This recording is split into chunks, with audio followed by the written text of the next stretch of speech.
সবাই এই যে নগর কীর্তন করে সব ফিরে আসছে। আবার নগর কীর্তনে বেরিয়েছিল। কার্তিক মাসের প্রথম দিন শুরু হলো এবং শেষ কার্তিক মাসের শেষ দিন পর্যন্ত হয়ে তারপরে এখানে অষ্টম প্রহর হবে।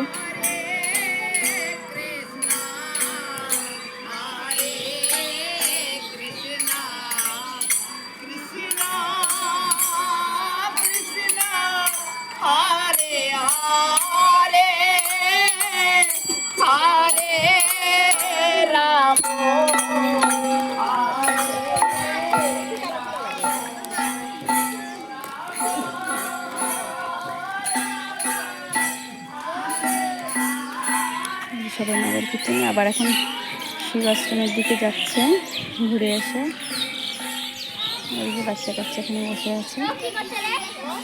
এই যে কীর্তন এখান থেকে শুরু করেছে, বড় ঠাকুরের মন্দিরের এখান থেকে।